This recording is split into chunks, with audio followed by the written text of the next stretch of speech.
समुत्कीर्तन अधिकार यहाँ प्रारंभ होता है, उसका मंगलाचरण पहले करते हैं। नमिओ नेमिनाहं सच्च जो इट्ठिरणमौसियंघि जुगम बंधुदय सत्तजुत्तम ठाण समुत्कीर्तनम ओच्छम। यहाँ पर नेमिनाथ तीर्थंकर को नमस्कार करके स्थान समुत्कीर्तन अधिकार कहने की प्रतिज्ञा कर रहे हैं। नमिऊन नमस्कार करके, किनको? नेमिनाहं नेमिनाथ को। कैसे वे नेमिनाथ? सच्च जुइठिर नमोसी अंघि जुगम। सत्य युधिष्ठिर, युधिष्ठिर के बारे में प्रसिद्धि थी ना, कि युधिष्ठिर कभी भी बोलेगा तो सत्य बोलेगा, इसलिए सत्य विशेषण लगा दिया उसके पीछे। उन्हें प्रत्यक्ष नेमिनाथ तीर्थंकर के समूह शरण में वो युधिष्ठिर वगैरह थे, इसलिए उनके नाम से बताया यहाँ पर कि सत्य युधिष्ठिर जिनके चरणों में, चरण युगल में नमस्कार करते हैं, मतलब सत्य युधिष्ठिर के द्वारा जिनके चरण युगल नमस्कार किए गए हैं, ऐसे नेमिनाथ तीर्थंकर को नमस्कार करके अब बंधुदय सत्यजुत्तम, बंध उदय और सत्व से युक्त स्थान समुत्कीर्तन मैं कहता हूँ। पहले अधिकार में हांगरे मुझे चरण होता है, नमोसित मतलब नमस्कार किए गए, नमस्कृत ऐसा। तो पहले अधिकार में प्रकृति समुत्कीर्तन किया था, मतलब प्रकृतियों का नाम बताया था, कितने प्रकार की प्रकृतियां हैं। तो 148 उत्तर प्रकृतियां बताई, मूल प्रकृतियां 8, 148 उत्तर प्रकृतियां। अब उन प्रकृतियों के स्थान समुत्कीर्तन यहाँ करेंगे, मतलब उन प्रकृतियों का बंध एक साथ होता है कि क्रम से होता है, या उदय एक साथ होता है कि क्रम से होता है। इतने 148 प्रकृति है, तो सबको बांधता है क्या जीव एक साथ? एक जीव कितने इसको बांधेगा, कितनी प्रकृतियों को बांधेगा, ऐसा यहाँ कथन करेंगे। एक समय में स्थान का अर्थ किया था ना पहले, एक समय में एक जीव के जितने प्रकृतियों के समूह का बंध होता है उसको बंध स्थान कहेंगे। एक साथ एक जीव के जितने प्रकृतियों का उदय होता है वह उदय स्थान कहेंगे, और एक साथ एक जीव की जितने प्रकृतियों की सत्ता रहती है उसको सत्व स्थान कहेंगे। और उसमें भी मूल प्रकृतियों का पहले बताएंगे, फिर उत्तर प्रकृतियों का बताएंगे स्थान। तो यहाँ बंध उदय सत्व तीनों स्थानों को बताएंगे। तो पहले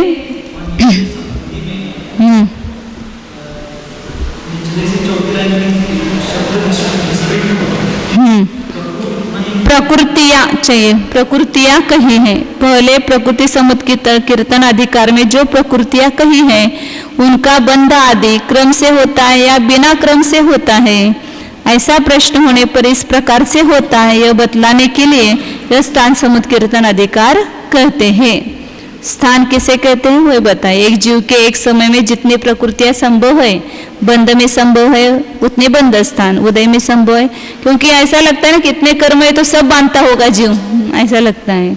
तो उसमें ये बताएंगे कि एक समय में एक जीव कितनी प्रकृतियों को बांधता है।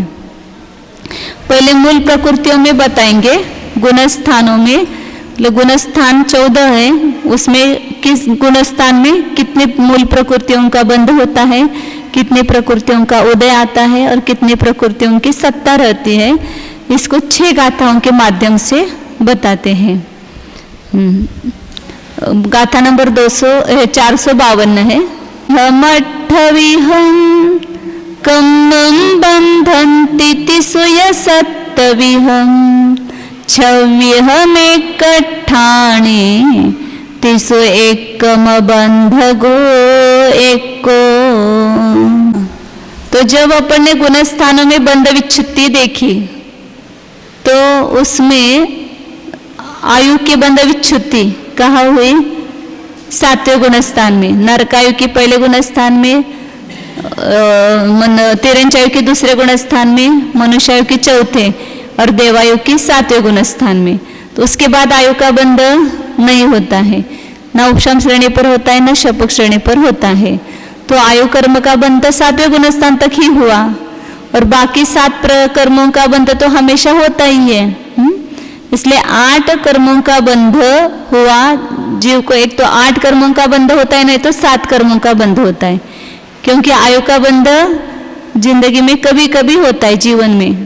2 त्रिभाग बीतने पर मनुष्य और तिरंचों को आयु बनती है 8 अपकर्ष काल में, और देव और नारकियों को लास्ट में 6 महीना शेष रहने पर होता है।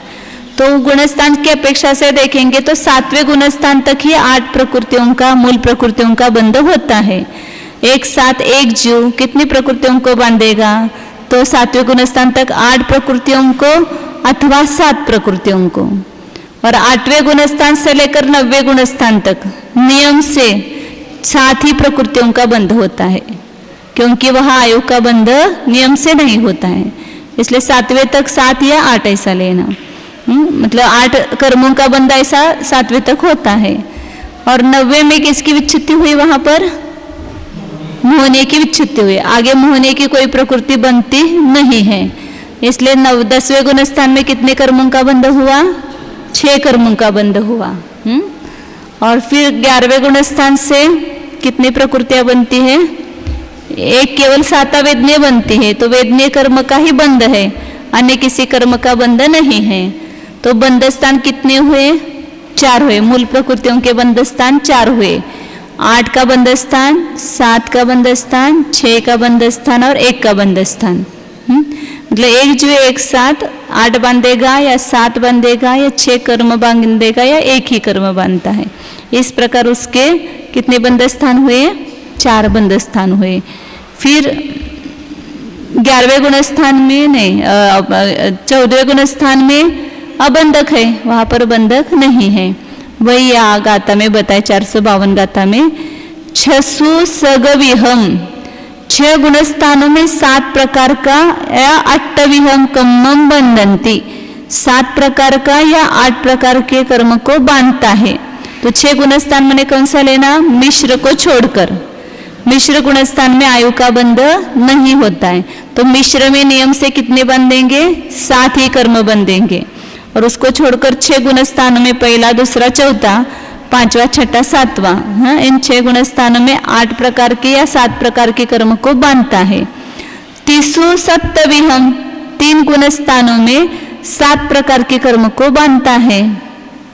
30 मतलब वो मिश्र लेना, मिश्र में और 8वें और 9वें गुणस्थान में 7 प्रकार के कर्म को ही बांधता है नियम से। फिर 1 कठाणे 6विहम, 1 मतलब 10वें गुणस्थान में 6 प्रकार के कर्म को बांधता है। हाँ, कहाँ पर बताए? हाँ, वो निकालना चाहिए, वो गलत हो गए हैं, बराबर। और 30 एकम, 3 गुणस्थानों में मतलब 11, 12 और 13, इन 3 गुणस्थानों में 1 प्रकृति का बंध होता है और 1 को अबंधक हो। 14वां गुणस्थान है वह अबंधक है, उसमें बंध नहीं होता है। इस प्रकार ये 4 बंध स्थान बताए मूल प्रकृतियों के। अब इन मूल प्रकृतियों में भुजाकार, अल्पतर और अवस्थित, अवक्त, वैसे 4 प्रकार से बंध स्थान बताएंगे। भुजाकार बंध स्थान मतलब ज्यादा प्रकृतियों को कम प्रकृतियों को बांध करके ज्यादा प्रकृतियों को बांधना, उसको कहते हैं भुजाकार बंध। भुजा रहती है ना, ये भुजा कहते हैं इसको। ये कम है और यहाँ बड़ा बड़ा होता जाता है, तो जहां पर कम प्रकृतियों को बांध के ज्यादा प्रकृति बांधेगा उसको कहेंगे भुजाकार बंध। और दूसरा है अल्पतर बंध, मतलब ज्यादा प्रकृतियों को बांधकर फिर कम प्रकृतियों को बांधता है, उसको कहते हैं अल्पतर बंध। और अवस्थित बंध, उतनी ही प्रकृतियों को बांधना, पहले समय में जितनी बांधी उतनी, दूसरे समय में उतनी, तीसरे समय में ऐसे अवस्थित कहते हैं उसको। 7 को बांधकर 7 ही बांधे, 8 को बंद करके 8 का ही बंद किया, तो अवस्थित बंध हुआ। और चौथा एक बताया अवक्तव्य बंध, मतलब बंध का अभाव होकर के पुनः बंध चालू होता है, तो उसको कहते हैं अवक्तव्य बंध। जैसे 10वें गुण स्थान में किसी का बंध नहीं हुआ यदि समझो, अभी मूल प्रकृति में नहीं घटित होगा, उत्तर प्रकृतियों में घटित होगा। 9वें गुण स्थान तक मोहने का बंध हुआ, फिर 11वें में गया, मोहने का बंध का अभाव हुआ, फिर वापिस नीचे 9वें गुण स्थान में आया तो वापिस मोहने का बंध प्रारंभ हुआ, तो वह अवक्तव्य बंध कहलाएगा। ऐसे एक अवक्तव्य बंध उत्तर प्रकृतियों में घटित होता है। मूल प्रकृतियों में एक का बंध होता है ना, इसमें 11वें में एक का बंध होता है, इसलिए वो घटित नहीं होगा। तो इस प्रकार 4 प्रकार का बंध कहा, भुजाकार बंध, अल्पतर बंध, अवस्थित बंध और अवक्तव्य बंध।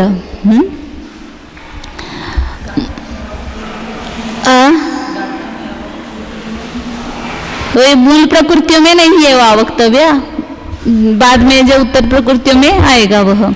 अब यहाँ पर अपने मूल प्रकृतियों में कितने प्रकार के भुजाकार बंध होते हैं, कितने अल्पतर होंगे और कितने अवस्थित बंध होते हैं, उसको यहाँ कहेंगे अब अगले गाथा में।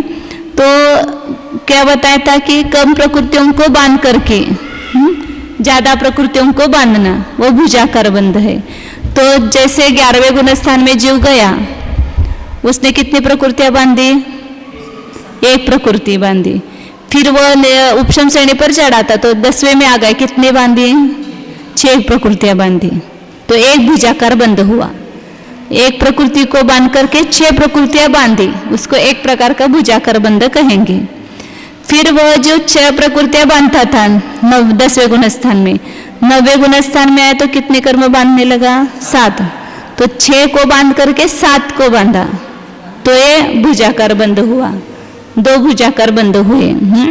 और तीसरा, फिर जब वह 8वें गुण स्थान में 7 प्रकृतियों को बांधता था, या 7वें में भी 7 प्रकृतियों को बांधता था, वो नीचे आया, समझो 6ठे में आया, तो वापिस क्या किया उसने, आयु का बंध किया, तो 7 का बंध करके उसने 8 का बंध किया, तो ये तीसरा भुजाकार बंध हुआ। तो भुजाकार बंध कितने हुए, 3 हुए। मूल प्रकृतियों के भुजाकार बंध 3 प्रकार से संभव है, चौथा प्रकार संभव नहीं है।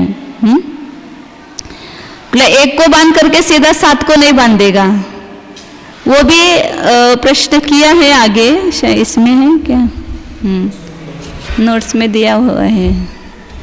मतलब वहाँ ऐसा प्रश्न हो सकता है ना कि कोई जीव मरण करके 11वें से में सीधा 4थे में आया, देवगति में जाना है तो वह उसको 1 से लेकर 7 का या 1 से 8 का बंध क्यों नहीं होता है, ऐसा हाँ, तो वो दोनों भी किए प्रश्न। मतलब 1 से 7 और 1 से 8 उपशांत कषाय से उतर कर एकदम अनिवृत्तिकरण आदि में नहीं जा सकता है, इसलिए 1 का बंद करके 7 का बंद नहीं होगा, या 1 का बंद करके 8 का भी बंद नहीं हो सकता, ऐसा बताया।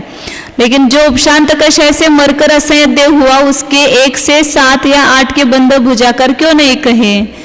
तो यहाँ पर जो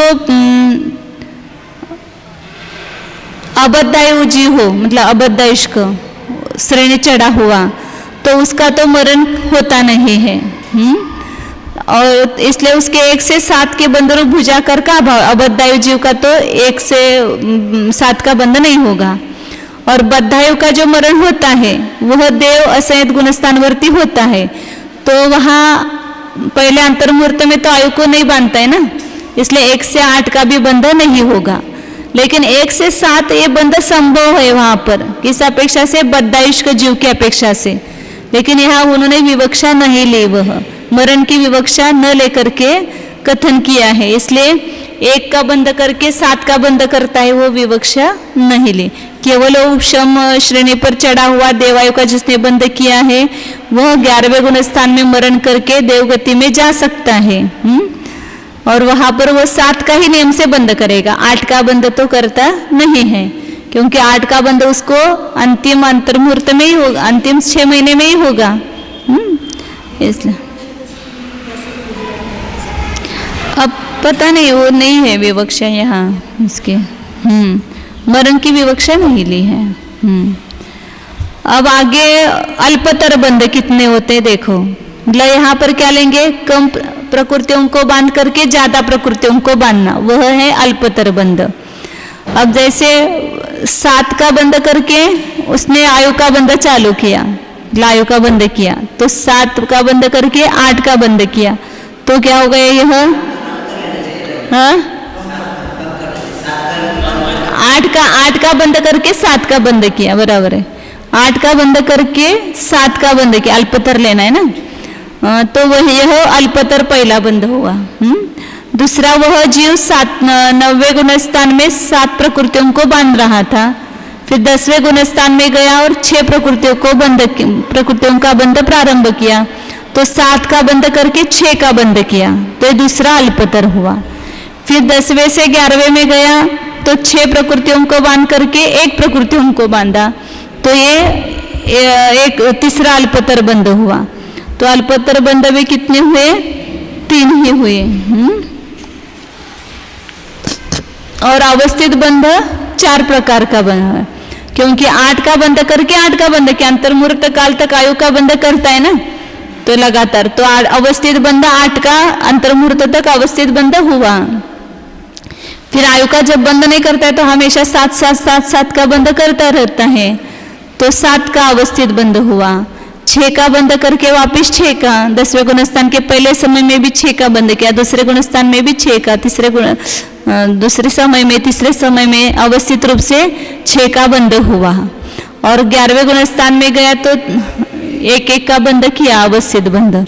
इस प्रकार 8 8 7 7 6 6 1 1 ऐसा अवस्थित बंद 4 प्रकार का होगा। नहीं, एक कोई गुणस्थान ऐसा कुछ नहीं, अनेक गुणस्थानों में भी आ सकता है ना। जैसे अब 12वें में गया तो वहां 1 का बंद किया, और 13वें में भी 1 का ही बंद किया, 13वें के अंतिम समय तक, तो 1 का अवस्थित बंद 2 गुणस्थानों में हो गए ना, अवस्थित बंद। उस एक समय से ज्यादा वो जितना रहा उतना अवस्थित कहेंगे उसको।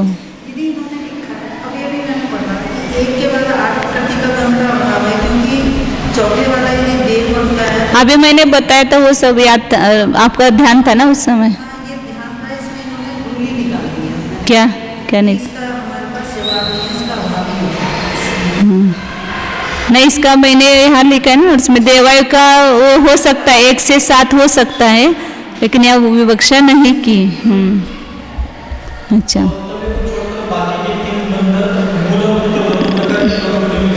हाँ बराबर है। और अवक्तव्य बंध उत्तर प्रकृतियों में होगा। इतने गाथा पढ़ते अपन। 453 नंबर गाथा है। चत्तारे तिन्निति चौ पडिठाणानि मूल पैडीनं भुजगार पदराणीय अवठिदानि विकमे होन्ति। चत्तारी बंधस्थान कितने प्रकार के हैं? 4 प्रकार के। उसमें पहला जो है वो मतलब मूल प्रकृतियों के जो प्रकृति स्थान है वे 4 प्रकार के हैं। फिर तिन्नितिय चौ मूल पैडीनम मतलब मूल प्रकृतियों के 4 बंध स्थान है। भुजगार तिन्नी, भुजगार बंध स्थान 3 है, अल्पतर बंध स्थान 3 है, और अवस्थित चौ क्रम से लगाना, तिन्नितिय चौ और पैडिठाणानि भुजगार अपदराने अवठिदानी। पहले 4 है वो प्रकृति स्थान लेना, फिर 3 है वे भुजगार स्थान, फिर 3 अल्पतर स्थान और 4 अवस्थित। इस प्रकार मूल प्रकृतियों के स्थान होते हैं क्रम से।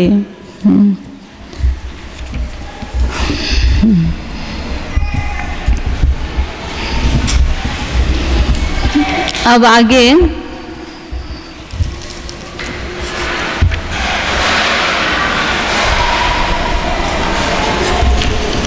454 नंबर गाथा है।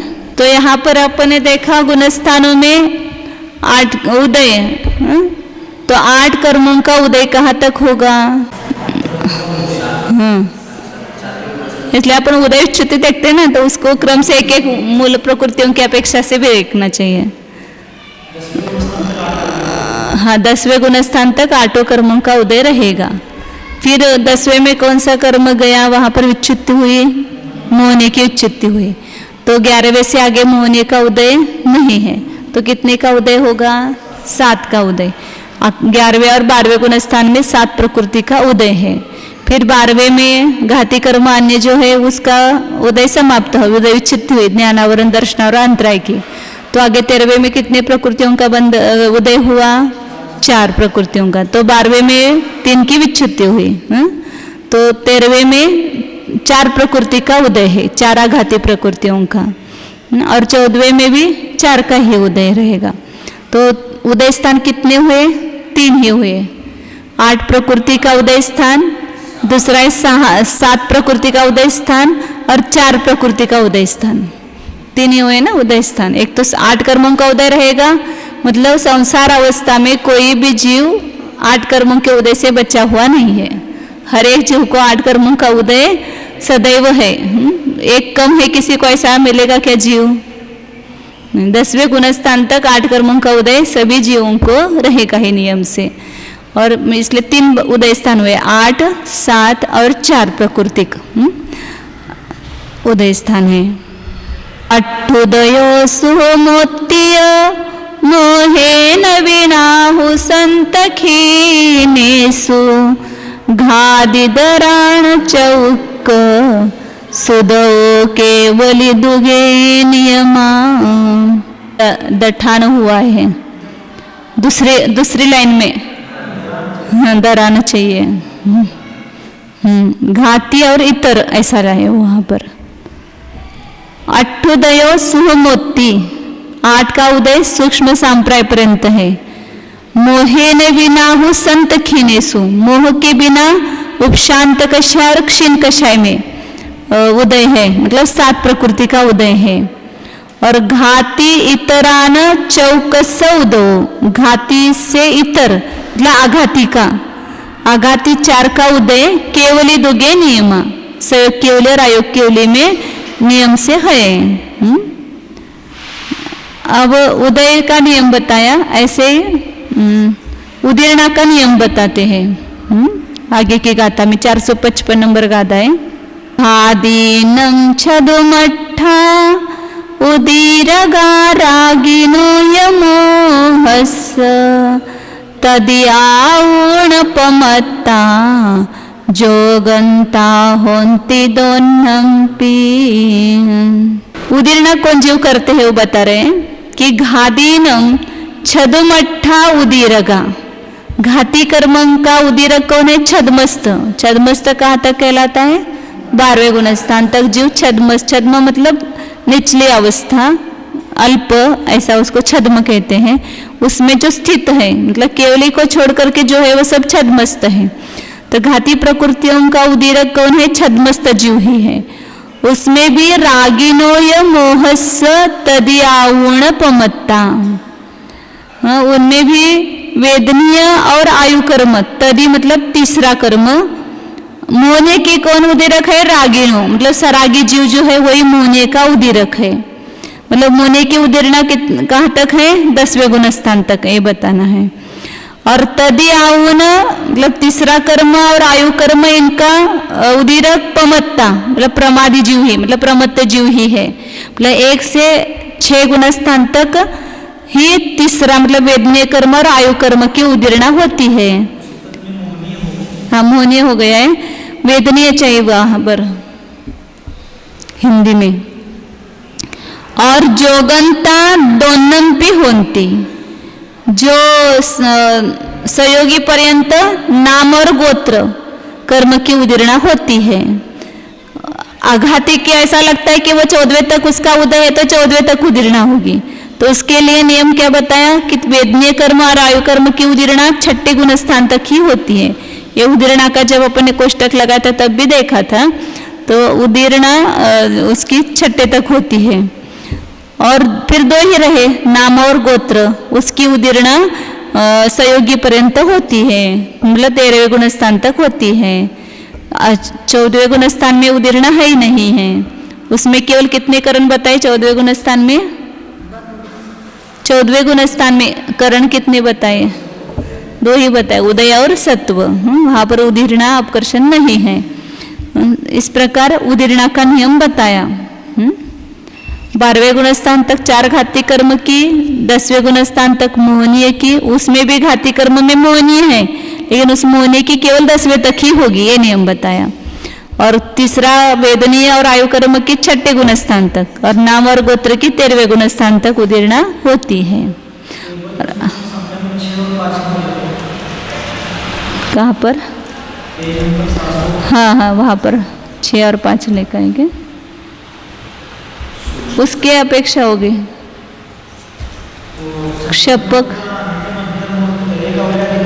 एक, हाँ, एक समयाधिक आवली काल में उसमें 5 की ही उदीर्णा, बराबर है आपका। एक समयाधिक आवली काल में 5 की ही उदीर्णा होगी, मतलब वहाँ पर लोभ की भी नहीं होगी, 5 कर्मों की होगी। और ऐसे ही यहाँ पर 4, 5वें, 6ठे गुणस्थान में भी, पहले, दूसरे, 4, 5वें, 6ठे गुणस्थान में भी 8 और 7 लिखा है ना, वहाँ पर भी वैसा लेना। पहले दूसरे गुणस्थान में भी 8 और 7 ऐसे 2 अब्लिक कर दिए है ना, ऑप्शन 2 दिए। तो जब आवली का अंतिम एक समयाधिक आवली रहती है तब तक ही उसकी उदीर्णा होती है, अंतिम आवली में आयु कर्म की उदीर्णा नहीं होती है, इसलिए उसको 7 बताया वहाँ पर। 8 की होगी या 7 की उदीर्णा होगी, 7वें से आगे वो है नहीं, वहाँ पर आयु की उदीर्णा ही नहीं है, इसलिए वो दिया नहीं। 6ठे तक दिया है, और तीसरे में आयु का नहीं है, नहीं होता है, क्षय नहीं, मतलब मरता नहीं है, इसलिए तीसरे में नहीं दिया। पहले, दूसरे, 4, 5 और 6ठे गुणस्थान में 8 और 7 लिखा है। उसी प्रकार 12वें में 5 और 2 लिखा है, तो 2 की उसमें ये होता है ना, हाँ, नहीं, नाम गोत्र नहीं लेना, हाँ, मतलब नाम गोत्र की होगी उदीर्णा होगी, मतलब 3 की उदीर्णा एक समयाधिक एक आवली तक होगी, एक आवली शेष रहने पर नहीं होगी। हाँ, 12वें गुणस्थान में एक आवली शेष रहने तक 5 की होगी, फिर एक आवली शेष रहने पर 2 की उदीर्णा होगी, नाम और गोत्र की। ऐसा यहाँ दिया है, चार्ट में दिया है ना वहाँ पर। 456 नंबर का आता है। निस्सूनपमत्तन्ते आउ सद्दाहु सुमखीणाणम् आवलिसिट्ठे कमसो सगपण दोच्चे उदीरणा होन्ति। वही बात यहाँ खुलासा किया है उन्होंने। मिसून पमत्तन्ते, मिश्र को छोड़कर प्रमत्त गुणस्थान तक आउस अद्धा, आयु का काल, और सुहुम खीनानम, और सूक्ष्म और क्षीण कषाय मतलब 12वां गुणस्थान, इनका आवली सिट्टे एक आवली काल शेष रहने पर कमसो सग पण दोच्छे उदीर्णा होती, 7, 5 और 2 की उदीर्णा होती है, क्रम से लगाना। प्रमत्त गुणस्थान तक आयु का एक आवली शेष रहने पर 7 प्रकृतियों की उदीर्णा होगी। 10वें गुणस्थान में एक आवली शेष रहती है तब 5 की उदीर्णा होगी, और कीन कषाय में एक आवली शेष रहता है तब 2 की उदीर्णा होती है। उसके पहले वो 8, 6 या 5 की उदीर्णा होगी। आयु का काल, आउस अद्धा, अद्धा मतलब काल होता है। आयु का काल एक आवली शेष, वहाँ गुणस्थान का काल नहीं कह सकते हैं क्योंकि आयु कभी भी खत्म बीच में होती है ना, तो आयु का काल एक आवली शेष रहे तब तक पहले गुणस्थान में, दूसरे गुणस्थान में 8 कर्म की उदीर्णा होगी, एक आवली शेष रहने पर आयु की उदीर्णा नहीं होती है। हाँ हाँ, मतलब एक आवली तक उसकी उदीर्णा नहीं होती, क्योंकि क्यों नहीं होती है आवली की उदीर्णा, आयु की उदीर्णा क्यों नहीं होती है? हाँ हाँ,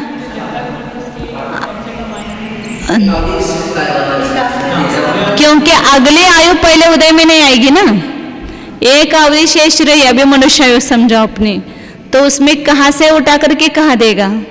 वो निक्षेप और स्थापना के लिए जगह नहीं रहती है ना। एक समय अधिक आवली के ऊपर रहा तो उस निषेक के परमाणुओं को एक आवली में अतिस्थापना और निक्षेप करता है, लेकिन एक उदयावली ही जब शेष रहती है तो उसमें उदयावली का द्रव्य उदयावली में नहीं दिया जाता है, तो एक आवली शेष रहते तो उदीर्णा वह खत्म हो गया। और अगली आयु जो है वो उसकी उदीर्णा होती नहीं है, उसका जब उदय चालू होगा तभी उसकी उदीर्णा होगी। उसका अपकर्षण हो सकता है लेकिन उदीर्णा नहीं हो सकती है। जिस आयु का उदय होगा उसी आयु की उदीर्णा होगी। इसलिए यहाँ आयु कर्म की एकावली काल तक उदीर्णा नहीं होती है। होगी क्या उसमें भी? जन्म के पहले समय से आयु कर्म की उदीर्णा हो सकती है, केवल एक आवली शेष रहने पर नहीं होगी। परभोग की आयु का पहले उदय नहीं आता है, इसलिए आयु का बंध करने पर उसके अकाल मरण नहीं होता, ऐसा कहा ना। उतने काल तक उसकी आबाद है और उसके बाद ही उसका उदय होगा आयु का। उसकी उदीर्णा नहीं होती उसके पहले। ये हो गए, गाता लग गए। अब आगे 457 नंबर गाता है। संतोति अट्ठ सत्ता खीने सत्तेव होन्ति सत्तानि जोगिम्य जोगिम्य चत्तारे हवन्ति सत्ताइम। तो 8 कर्मों की सत्ता कहाँ तक है? 11वें तक होगी। बंध उदय 10वें तक है, लेकिन सत्व 11वें तक है, क्योंकि 11वें में सब कषाय मोहनी अभी सत्ता में पड़ा हुआ है, केवल उसका उपशामन किया है। इसलिए सत्व में तो मोहनीय है, इसलिए 11वें गुणस्थान तक 8 कर्मों की सत्ता है। 12वें गुणस्थान में 1 कम हो गई, मोहनीय की सत्ता नष्ट हो गई, तो 7 कर्मों की सत्ता रहेगी। और 13वें में मतलब 12वें के अंत में 3 घाती कर्म जो अन्य है उसकी भी सत्व नष्ट हो गया, तो 13वें में और 14वें गुणस्थान में 4 कर्म की सत्ता है। तो सत्व स्थान 3 हुए, 8 कर्मों का एक सत्व स्थान, 12वें गुणस्थान में 7 कर्मों का एक सत्व स्थान और 13वें 14वें में 4 अघाती कर्मों का एक सत्व स्थान। 7 में मोहने के बिना 7 लेना और 4 में अघाती कर्म के 4 लेना। इस प्रकार सत्व स्थान 3 है। गाता तो पड़ी थी अपने, लगाते खाली। संतोति अट्ठ सत्ता, संत मतलब उपशांत कषाय लगाना। जब भी संत कहेंगे ना तो उपशांत कषाय लगाएंगे, मिथ्य कहे तो मिथ्यात्व। उपशांत कषाय गुण मोह गुणस्थान तक 8 की सत्ता है। क्षीणे सत्तेव सत्तानि होन्ति, क्षीण कषाय में 7 प्रकृतियों का ही सत्व होता है। और जोगी में अजोगी में, सजोगी और अयोगी में चत्तारी हवंती सत्ताइम, 4 की ही सत्ता, 4 कर्मों की सत्ता होती है। इस प्रकार 8, 7 और 4 ये मूल प्रकृतियों के 3 सत्व स्थान होते हैं। अब यहाँ पर उत्तर प्रकृतियों में समुत्कीर्तन कहते हैं, मतलब उत्तर प्रकृतियों के स्थान भेद बताएंगे। उसमें अपन देखते हैं कि 8 कर्म, पहले ज्ञानावरण 5 है, तो उसका बंध कौन से गुण स्थान तक है? उसकी कौन कौन से गुण स्थान में कितनी उत्तर प्रकृतियां गई है ज्ञानावरण की? 10वें में ही सब 5 की 5 बंध विच्युति और 5 की 5 की उदय विच्युति और सत्व विच्युति 12वें में। इसलिए उसके न बंध स्थान होंगे, न उदय स्थान होंगे, न सत्व स्थान होंगे, क्योंकि सब 5 का एक ही साथ बंध उदय और ये सत्व होता है ना, तो एक ही बंध स्थान होगा उसका। 5 प्रकृति का एक ही बंध स्थान है। इसी प्रकार अंतरायिक है 5, उसके भी बंध स्थान, उदय स्थान और सत्व स्थान एक ही होगा। अब वेदनीय और गोत्र में से एक का ही बंध होता है, उदय भी एक का, एक समय में एक का ही आता है, सत्ता में दोनों एक साथ रहते हैं, तो इसलिए उसके भी एक ही बंध स्थान होगा। एक प्रकृति एक ही बंध स्थान होगा। गोत्र कर्म, वेदनीय कर्म, ज्ञानावरण और अंतराय, इनके बंध स्थान का विचार करने की जरूरत ही नहीं है। अब रहे दर्शनावरण, मोहनीय और नाम कर्म। आयु कर्म का भी नहीं होता है, क्योंकि आयु का भी एक भव में एक ही आयु का बंध होता है और एक ही आयु का उदय आता है। सत्व में ज्यादा से ज्यादा 2 ही रहते हैं, तो 5 कर्मों का विचार ही नहीं करना है, उनके बंध स्थान, उदय स्थान, सत्व स्थान नहीं है।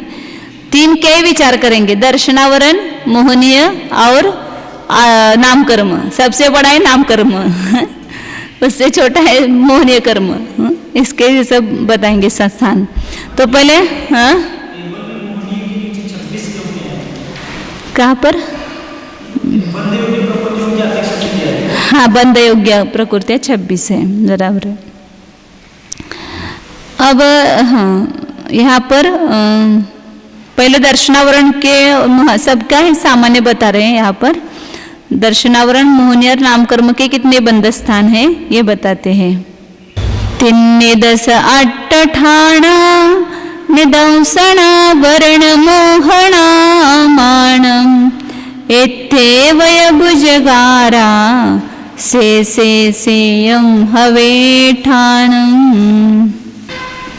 3 10 8 ठाणाने दंसना वर्ण मोहना मानम, क्रम से लगाना है।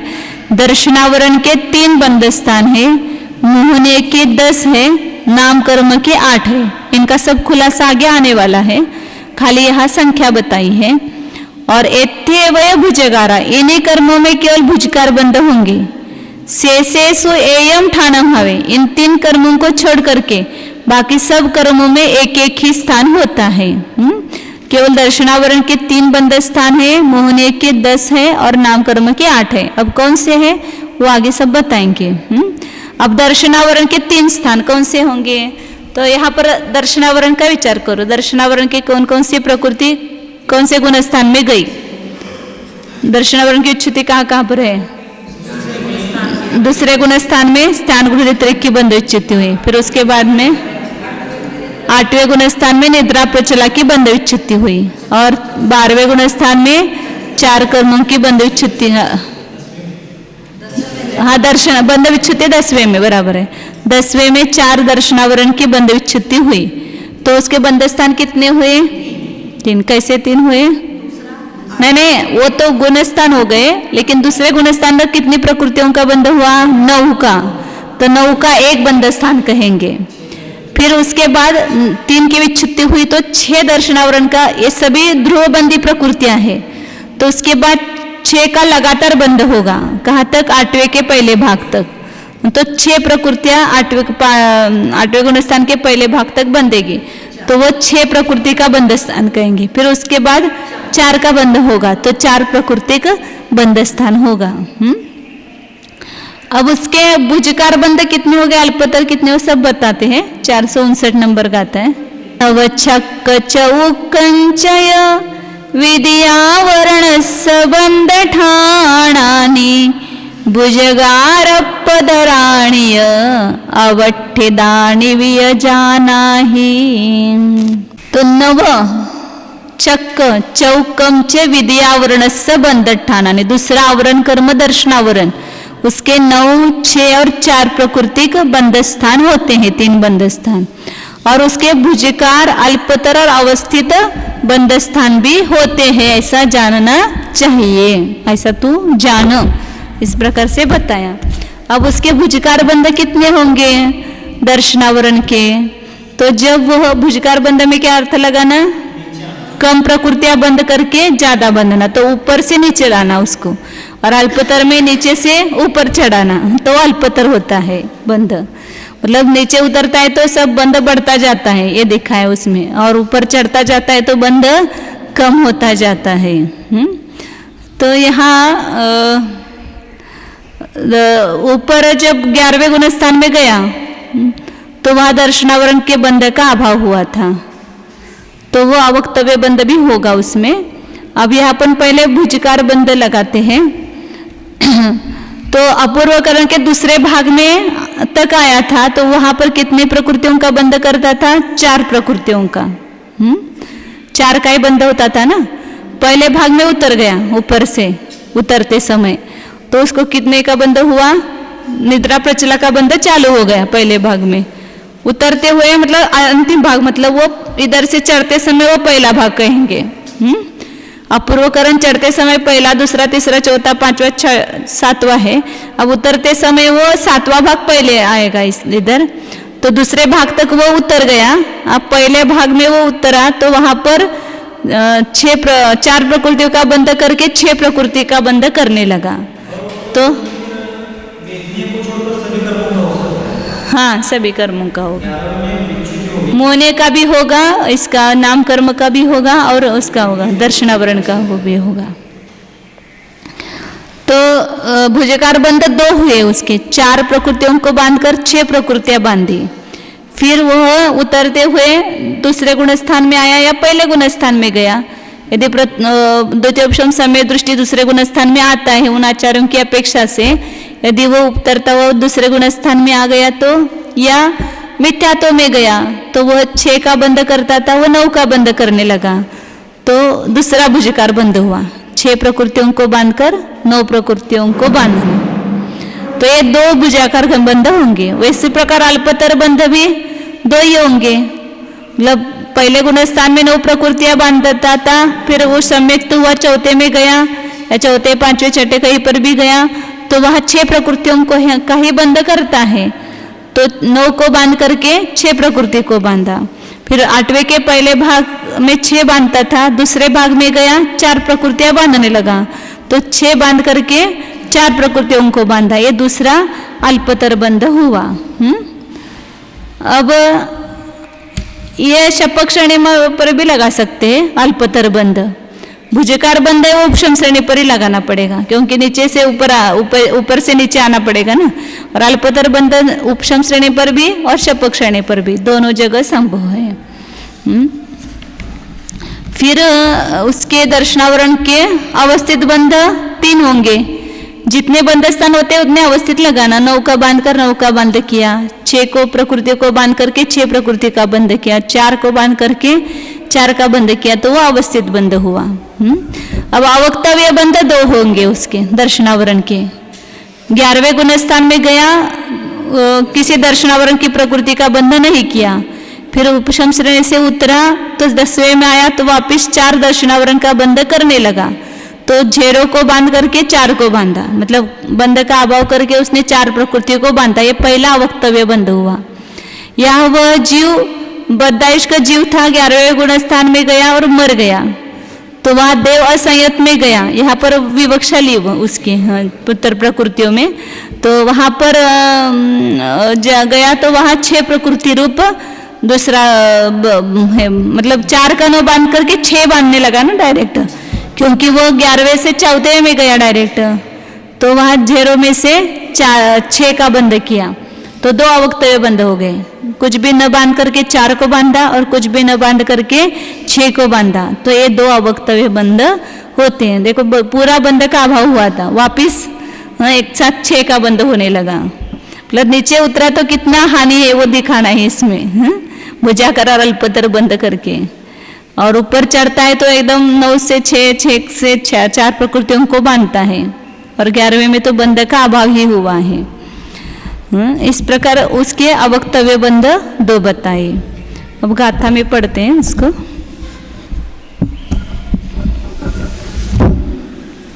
इस बात से आपके परंपराएं में कोई भंगी नहीं है, एक का ही है, इससे हमें क्या अभिप्राय मिलता है? जैसे इसमें तो रोजगार होता है, वहाँ पर एक का बंद है तो कर सकते हैं। 460 गाता, 460 नंबर गाता।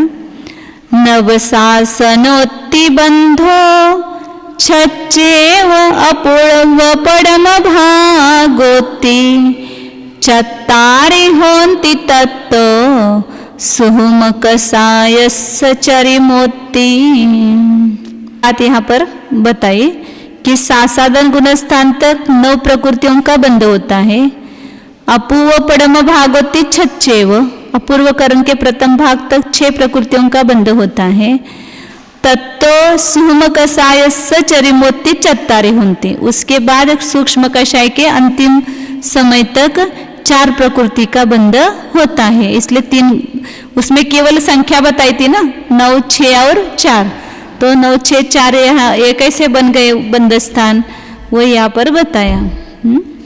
और उसमें भुजाकार और अल्पतर बंध बताए कि यहाँ टीका में सब खुलासा किया उन्होंने।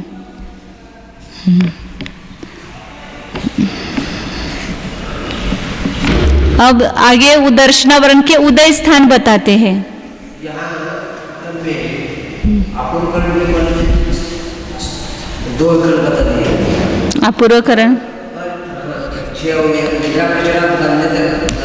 पहले भाग में भी 6 विच्छिन्न होने तक 6 बनते 6 बनते हैं, बराबर है कि पहले भाग तक बताया ना 6 और दूसरे भाग से 4, 10वें के अंत तक 4।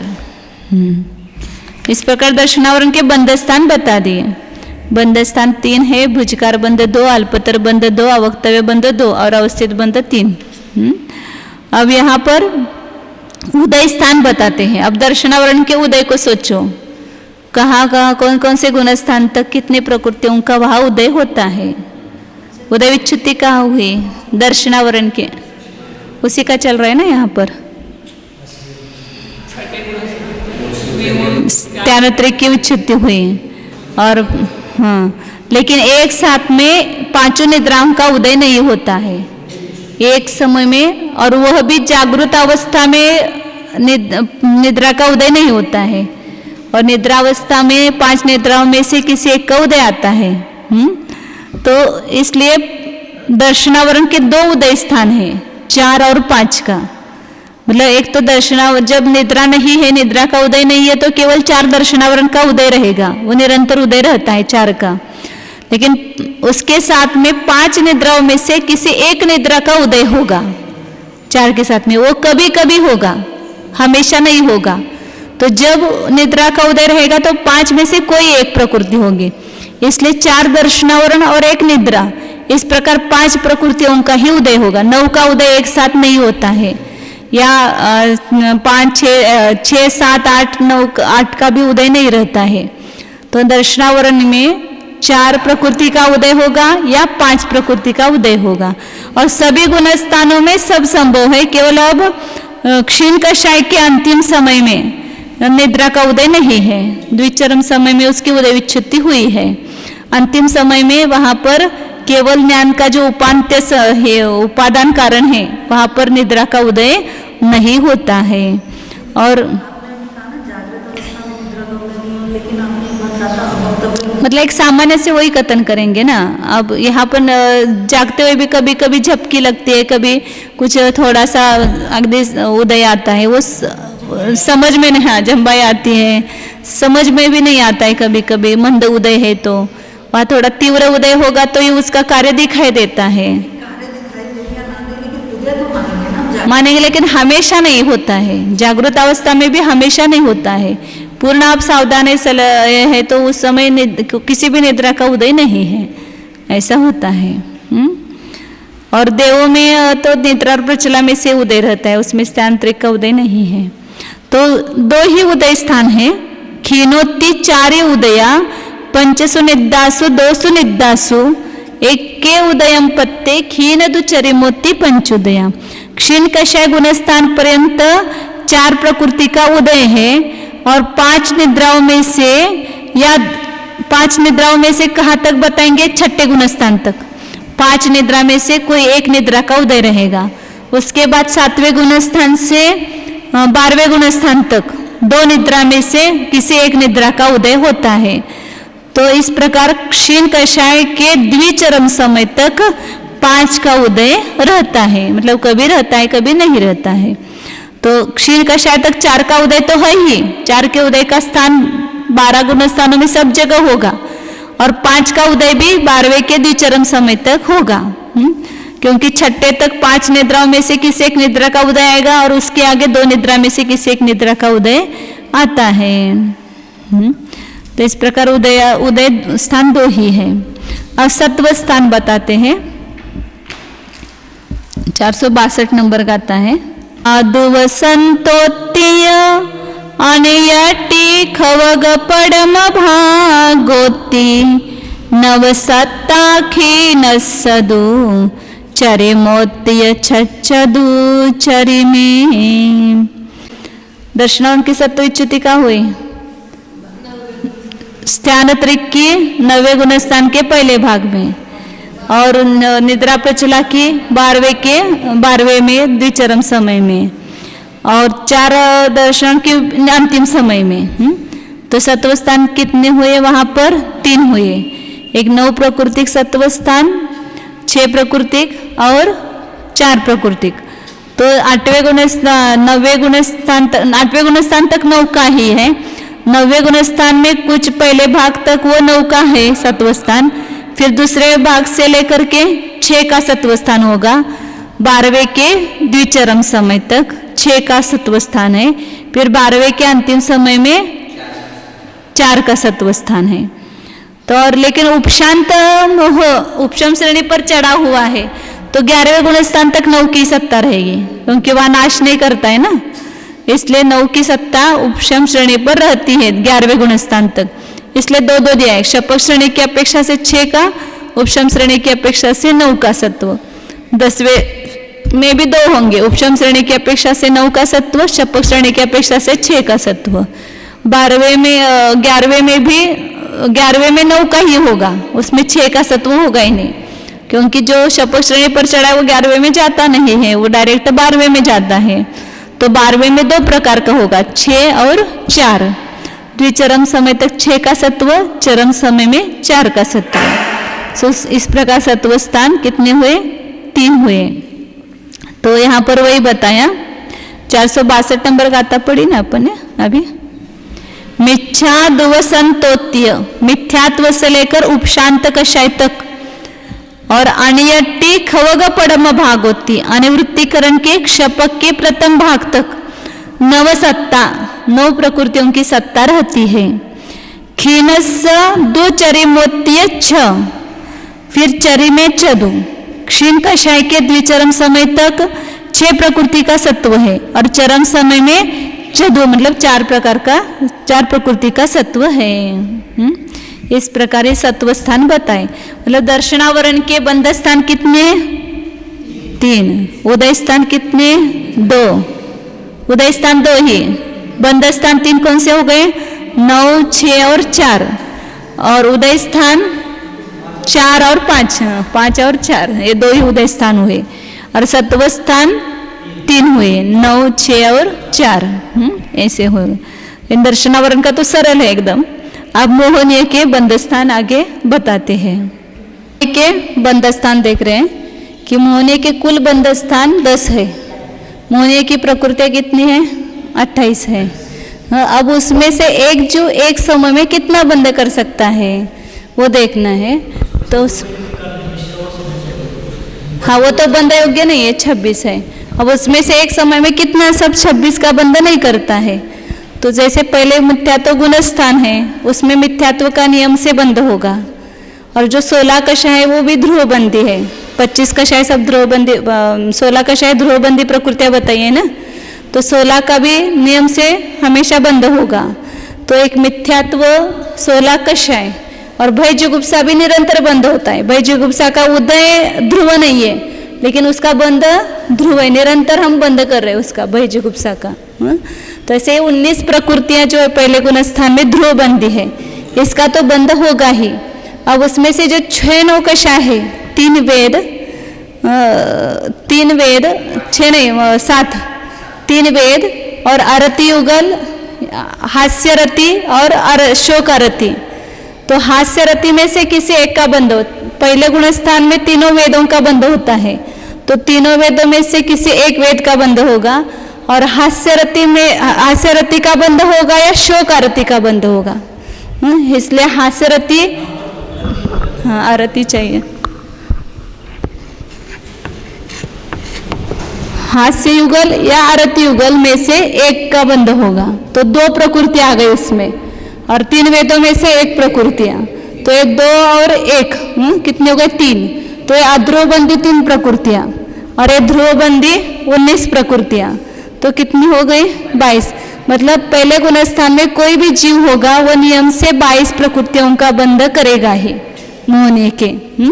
तो यह 22 प्रकृति का एक बंध स्थान हुआ। अब मोहनीय की ध्यान में ले लो कि कहाँ पर कौन कौन सी बंध च्युति है, पहले वो पक्का करो। पहले गुण स्थान में मोहनीय में से कोई किसकी विच्युति हुई? रुद्र मिथ्यात्व की। दूसरे गुण स्थान में अनंतान बंदी, पहले गुण स्थान में और किसकी हुई? नपुंसक वेद की हुई, मिथ्यात्व की और नपुंसक वेद की। दूसरे गुण स्थान में अनंतानुबंधी कषाय और स्त्री वेद की बंध विच्युति हुई। तीसरे गुण स्थान में मिश्र की हुई, लेकिन वो बंध प्रकृति नहीं है, और मिश्र उदय विच्युति हुई, बंध विच्युति तो प्रश्न नहीं है। चौथे गुण स्थान में मोहनीय में से अप्रत्याख्यान कषाय, अप्रत्याख्यानावरण कषाय की उच्चित हुई। पांचवें गुणस्थान में प्रत्याख्यानावरण कषाय, छठे गुणस्थान में हाँ आरती शोक, ये 2 की उच्चिति हुई। सातवें गुणस्थान में मौनी में से कोई नहीं है। आठवें गुणस्थान में हास्य रति भय जुगुप्सा की उच्चिति हुई। 9वें गुणस्थान में पुरुष वेद और संज्वलन 4 कषाय की बंध उच्चिति हुई। फिर मौनी की बंध उच्चिति हो गई। तो यहाँ पर क्रम से देखना गुणस्थान में, तो पहले गुणस्थान में कोई भी जीव बांधेगा तो 22 प्राकृतिक स्थान ही बांधेगा। मौनी में से मतलब 26 में से 4 का बंध नहीं होगा, 22 का बंध होगा, क्योंकि वह अल्टरनेट है। मतलब 3 वेदों में से एक और हास्य रति युगल या आरती शोक युगल में से एक का बंध होता है। अब दूसरे गुणस्थान में मिथ्यात्व की बंध विच्युति हुई, तो ध्रुव प्रकृति में से एक कम हुई, 18 हो गई ना 19 में से। और वहाँ पर हाँ यहाँ पर भंग भी साथ साथ में बताते जाते हैं। तो यहाँ पर 3 वेदों में से एक और हास्य रति युगल में से एक हुआ ना, हास्य युगल या आरती युगल में से एक।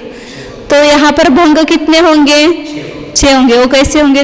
मतलब पहले गुणस्थान में जो भंग का कुट है उसको ऐसा लिखते हैं, एक मिथ्यात्व का बंध और फिर 16 कषाय का सबका ही बंध निरंतर होता है। फिर तीनों वेदों में से किसी एक का बंध होता है और हास्य रति या आरती शोक में से किसी एक का बंध होगा और भय जुगुप्सा का नियम से बंध होगा। तो ये कितने हो गए? 16 और 1 17, 18, 19, 20, 21, 22 प्रकृतियां हो गई। अब ये 22 का एक प्रकार ये होगा, ये मिथ्यात्व 16 कषाय, नपुंसक वेद, हास्य रति और भय जुगुप्सा। फिर दूसरा प्रकार क्या होगा? इसको इसके साथ ये आएगा आरती युगल, वेद वही रहा और हास्य रति के बदले आरती शोक होगा। फिर दूसरा वेद लिया स्त्री वेद, तो स्त्री वेद के साथ में हास्य रति और स्त्री वेद के साथ में शोक आरती, मतलब 3 वेद और 2 युगल, इनका गुणाकार होते तो कितने भंग होंगे? 6 भंग हुए।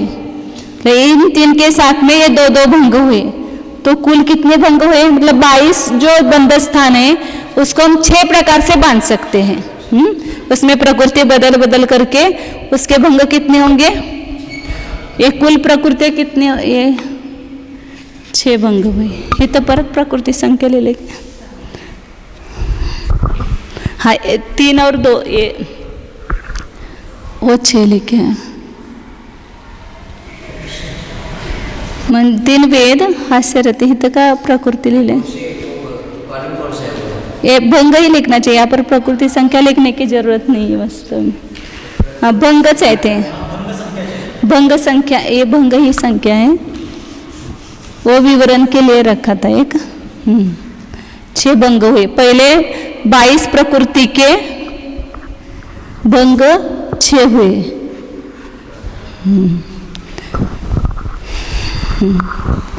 अब दूसरा गुणस्थान में मिथ्यात्व की बंध विच्युति हुई, तो एक कम हो गई। 22 में से कितने हो गए? 21।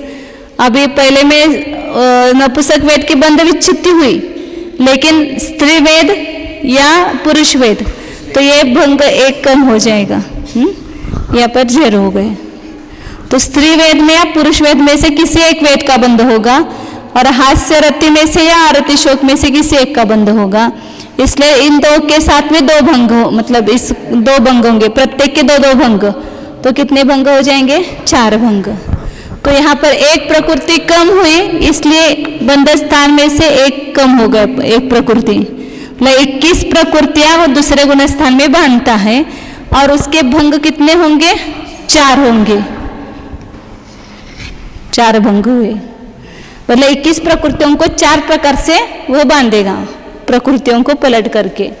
भंग उसी को कहते हैं ना कि संख्या तो वही रहेगी, प्रकृतियां बदलेगी, उसमें प्रकृतियों के परिवर्तन के साथ में भंग होते हैं।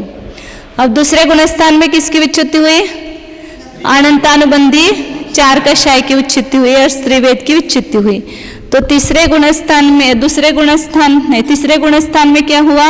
ये 16 की जगह 12 हो गई और ये स्त्रीवेद की भी बंध विच्युति हुई। तो अब वेद का भंग नहीं होगा। हास्य रति में से एक युगल या अरतिशोक युगल, दोनों में से एक युगल का बंध होगा। तो यहाँ पर प्रकृतियाँ कितनी हुई? 4 एक साथ कम हुई। 12, 13, 14, 15, 16, 17, 18 18 प्रकृतियों का नहीं, हाँ कुछ गलत हो गया। 12 और 1 13, हाँ मिथ्यात्व का तो शून्य हो गया ना वो दूसरे में शून्य हो गया। 12 और 1 13 और 2 15 और 2 17, क्योंकि 21 में से 4 ही कम करना है ना अपने को। अनंतानुबंधी कषाय वेद कम हुआ लेकिन प्रकृतियाँ कम नहीं होगी, भंग कम होंगे। तो इसलिए 21 में से 4 कम किए तो तीसरे गुण स्थान में 17 प्रकृति का बंध होगा। ये ध्रुवबंदी प्रकृतियाँ कितनी है? अनंतानुबंधी कषाय भी ध्रुवबंदी थी तो उसमें से कम हुई। 18 में से 4 कम हुई तो कितनी रही? 14 रही। 12 कषाय और भयजुगुप्सा ये। और यहाँ पर एक पुरुष वेद का ही बंध होगा और 2 युगल में से एक किसी युगल का बंध होगा। तो यहाँ पर भंग कितने बनेंगे? 2 बनेंगे भंग।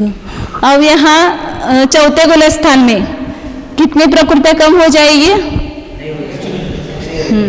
क्योंकि चौथे में तीसरे में कोई बंध विच्युति नहीं है। तो 17 ही प्रकृति का बंध होगा चौथे गुण स्थान में भी।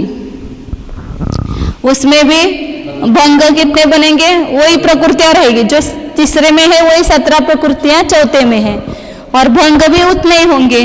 पुरुष वेद में से किसी एक का बंध करेगा और हास्य रति या अरतिशोक का बंध करेगा। तो यहाँ पर भंग भी 2 ही होंगे। फिर 5वें गुण स्थान में कितनी प्रकृतियां कम हो जाएगी? चौथे गुण स्थान में किसकी विच्युति हुई? अप्रत्याख्यान कषाय की। तो 4 कषाय एक साथ कम हुई बंध में से, तो 13 प्रकृति का बंध होगा। 17 में से 4 कम किया तो 13 प्रकृति स्थान 5वें गुण स्थान में होगा। और इसके भी भंग कितने बनेंगे? क्योंकि वहां पर भी हास्य रति में या शोक आरती में से किसी एक का बंध करता है, इसलिए यहाँ पर भी 2 भंग बनेंगे।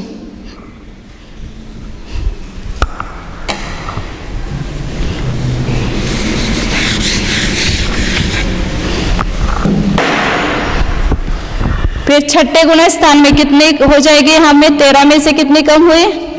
4 अप्रत्याख्यान और कषाय का भी यहाँ अभाव हो गया, तो 9 प्रकृति का बंध करेगा।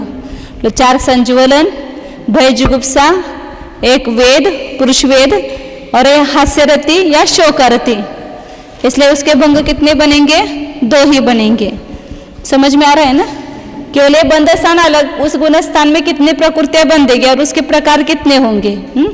तो 9 प्रकृतियां बांधेगा और उसके प्रकार 2 होगी।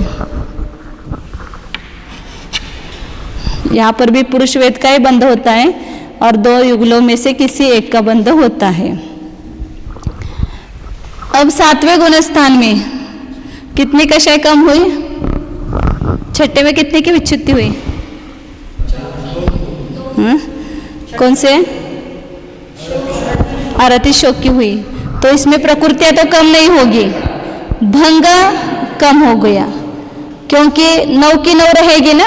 4 संज्वलन कषाय, पुरुष वेद, भय जुगुप्सा, पुरुष वेद और हास्य रति। शोक आरती नहीं हुई, लेकिन हास्य रति तो उसके बदले में हो रहा है बंध, इसलिए प्रकृतियां 9 ही रहेगी। लेकिन भंग यहाँ पर 1 ही होगा। भंग 1 ही होगा। अब 8वें गुण स्थान में 7वें में कितनी बंध विच्युति हुई? मोहनीय की कुछ भी नहीं हुई, तो 9 ही प्रकृति का बंध स्थान होगा, क्योंकि वहां पर भी संज्वलन कषाय का बंध हो रहा है। भय जुगुप्सा और हास्य रति पुरुष वेद इनका बंध हो रहा है, तो 9 प्रकृति की बंध स्थान है। तो 6ठे 7वें और 8वें में 9 प्रकृति की बंध स्थान है। केवल भंग 6ठे में 2 है और 7वें और 8वें में 1 ही भंग है, प्रकार 1 ही है। अब आगे 9वें गुण स्थान में 4 यहाँ हास्य रति और भय जुगुप्सा की बंध विच्युति हुई, तो अब 90 में गया तो कितने प्रकृति का बंध होने लगा? 5 का। संजुलन 4 कषाय वो ध्रुवबंदी है और 1 पुरुष वेद, इन 5 प्रकृति का बंध स्थान रहा। ध्रुवबंदी में से 4 कषाय है और अध्रुवबंदी में, हाँ यहाँ पर ये 3 है और ते दुसऱ्या याच्यामध्ये लिहायला पाहिजे होतं ना 18 में, वहाँ पर यहाँ पर भी 3 ही हैं। अध्रुवबंदी प्रकृतियाँ कितनी? 3 हैं ना। यहाँ पर अध्रुवबंदी प्रकृतियाँ भी 3 ही है। पुरुष 1 वेद है ना, ये अध्रुवबंदी 3 ही होगी सब जगह। यहाँ 8वें गुण स्थान में तक 3-3 होगी। फिर 9वें गुण स्थान में यहाँ ध्रुवबंदी है, अध्रुवबंदी में हास्यरति कम हो गई, केवल 1 पुरुष वेद का ही बंध होगा। पहले भाग में 9वें के पहले भाग में 5 प्रकृतियों का ही बंध होता है, 4 कषाय, संजुलन 4 कषाय और 1 पुरुष वेद। तो ध्रुवबंदी 4 है और 1 पुरुष वेद, इस प्रकार 5 प्रकृतियां हैं। फिर दूसरे भाग में, पहले भाग में पुरुष वेद की बंध विच्छित्ति हुई, तो दूसरे भाग में 4 ही का बंध होने लगा, वो ध्रुवबंदी है। पुरुष वेद अब ध्रुवबंदी अब खत्म हो गई। और तीसरे भाग में संज्वलन क्रोध की बंध विच्छित्ति हुई, तो संज्वलन इथं खाली खाली घ्यायला काय पाहिजे, रेष जरा हे वर खाली झाली वाटतं। तीसरे भाग में 3 होगा ना, बराबर। हाँ, और चौथे भाग में 2 का बंध होगा, 5वें भाग में 1 का ही बंध होगा। क्रम से क्रोध, मान और माया की बंध विच्छित्ति हुई, तो वहाँ 1-1 कम होते गए। तो 9वें गुणस्थान में पहले भाग में 5 प्रकृति बनता है, दूसरे भाग में पुरुष वेद को छोड़ करके 4 कषाय, फिर संज्वलन क्रोध को छोड़ करके 3 कषाय का बंध होगा, फिर संज्वलन मान को छोड़ करके 2 कषाय का बंध होगा, फिर संज्वलन माया को छोड़ करके 1 लोभ कषाय का ही बंध होगा। इस प्रकार 4 के आगे 4 के नीचे 4 के आगे 3 के बंध शुरू होगा। हाँ, जो अगला वहाँ रहा है 5 के आगे 4 चीज, वहाँ तो 1 ही बंध जितने। हाँ, ये ध्रुवबंदी 4 प्रकृति है और ये अध्रुवबंदी 1, ये 1 और ये 4 मिलकर के 5 हुई, और दूसरे भाग में केवल ध्रुवबंदी ही है 4।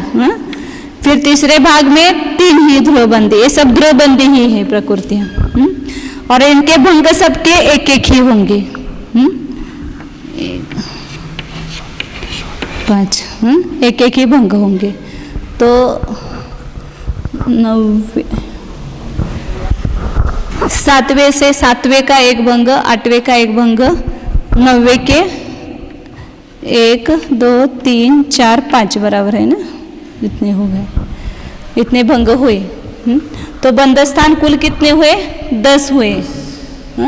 एक 22 का, दूसरा 21 का, तीसरा 17 का 1 ही लेंगे, 3 हो गए, 13 का 1, चौथा 9 9 9, पांचवा 5 हो गए, 6 7 8 9 10, मोहनिया के 10 बंध स्थान हो गए।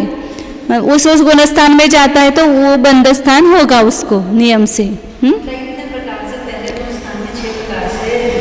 22 प्रकृतियों का बंध करता है। फिर 4 प्रकार से 21 का बंध 4 प्रकार से होगा, फिर 17 का बंध 2 प्रकार से होगा, 13 का भी 2 प्रकार से, 9 का भी 2 प्रकार से, फिर 7वें गुणस्थान से 1-1 ही प्रकार से बंध होता है, भंग 1-1 ही होता है। तो कुल यहाँ बंध स्थान हुए 10 और भंग कितने हुए? 27 हुए। 6 और 4 10, 12 14 16 18 19 20 21 22 23 24 25, हाँ 27 ऐसे। 6 और 4 10 हो गए, तीसरा चौथा पांचवा छठा ये 2 हुए ना, 25 हुए ना भंग, 25 हुए। गाथा नंबर 463 है। 22 1 में 21 सतार सतेर सेवनव पंच चतुर्थीय दुगम च एकम बंधठाणानि मोहस्स।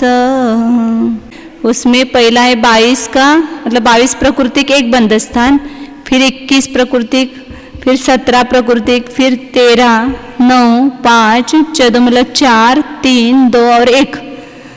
अब यहाँ पर अपने को बीच में से पूछा था 13 का बंध स्थान, तो उसमें कौन कौन सी प्रकृतियां हैं ये समझ में आना चाहिए। तो वह अपने दिमाग से लगाना। वो 5वें गुण स्थान में 13 प्राकृतिक है, तो कौन कौन से आएंगे उसमें? 13 प्रकृतियां मतलब कौन सी? उसमें प्रत्याख्यानावरण 4, संज्वलन कषाय 4, 8 कषाय तो है, और उसमें वेद, भय जुगुप्सा, वेद और हास्यरति या शोकारति में से कोई एक, ऐसे ये 13 प्रकृतियां हैं। 17 में क्या हो गया वहां पर? 17 प्रकृति कौन कौन सी? 17 प्रकृतियां कौन कौन सी महाराज जी हो गए? हाँ हाँ, मतलब ऐसे बोलो ना, कौन कौन सी है वो बोलो। ये 12 कषाय, भय जुगुप्सा बताना। हाँ हाँ, योग्य बराबर, ऐसे बताना। कौन कौन सी प्रकृतियाँ उस जानना वहाँ। अब इसके भंग कितने होते हैं वो बता रहे हैं। मैं कौन कौन से गुण स्थान में ये बंध स्थान होते हैं वो बता रहे हैं। यहाँ केवल संख्या बताई ना, अब कौन से गुण स्थान में कौन सा गुण बंध स्थान होता है वो बताएंगे। 464 और 465 नंबर गाथा में। 20 17 17 13 सुनवयम थूले पण चतुर्थीय दुग मेकम मोहस्स ठाणानि। क्रम से लगाना। पहले गुण स्थान में 22, दूसरे गुण स्थान में 21 प्राकृतिक बंध स्थान है, तीसरे गुण स्थान में 70 और चौथे गुण स्थान में भी 70 70 दोनों का अर्थ एक ही लेना, 17 17। पांचवें गुण स्थान में 13, फिर 3 गुण स्थानों में नवयम 9 9 लगाना, छठे 7वें और 8वें में। थूले मतलब 9वें गुण स्थान में पण चतु तीय दुगम एकम, 9वें गुण स्थान में 5 4 3 2 और 1 प्राकृतिक स्थान है। इस प्रकार मोहस्स ठाणानि मोह के स्थान है। थूल थूल बोलते हैं, स्थूल बादर बोलते हैं या स्थूल बोलते हैं उसको। तो इसमें कौन कौन सी प्रकृतियां हैं वो बता रहे हैं। अब इसमें केवल संख्या बताया। 22 में कौन कौन सी प्रकृतियां हैं, ध्रुवबंदी और अध्रुवबंदी ऐसे बताते हैं। 465 नंबर गाता है। 20 18 14 14 यदसयति सुचक्कम थूले चतुर्थी दुग थूले चतुर्थी दुगेकम मोहस्सय होन्ति ध्रुवबंधी। जो 22 का स्थान है उसमें 19 प्रकृतियां ध्रुवबंदी है। दूसरा 21 का स्थान है उसमें 18 प्रकृतियां ध्रुवबंदी है। फिर 17 का स्थान 2 है उसमें 14 प्रकृतियां ध्रुवबंदी है। फिर 13 का स्थान है उसमें 10 प्रकृतियां ध्रुवबंदी है। फिर 9 का स्थान है उसमें तीनों में 6 प्रकृतियां ध्रुवबंदी है।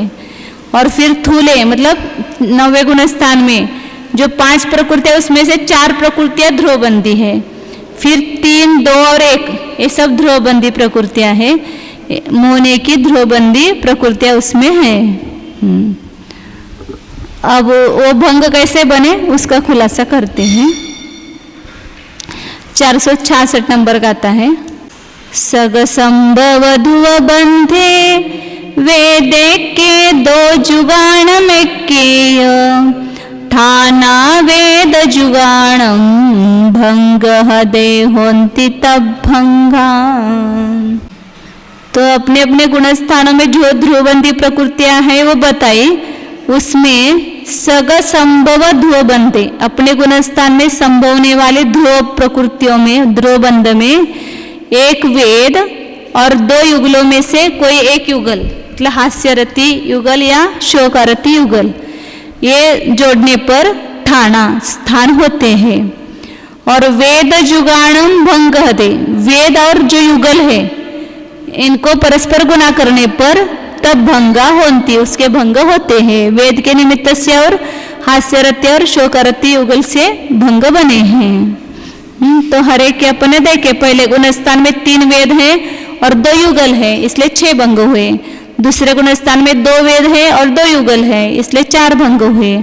फिर तीसरे गुणस्थान से वेद 1 ही है और युगल 2 है, इसलिए 2 भंग हुए। ये सब भंग देखे हैं अपन ने। अब आगे वही भंगों की संख्या बता रहे हैं, कितने भंग कौन से स्थान के कितने भंग होते हैं। 467 नंबर का आता है। 26 चदुईगी 20 2 हवंती छट्टोती 1 मदो भंगा बंदठाने सुमोहस।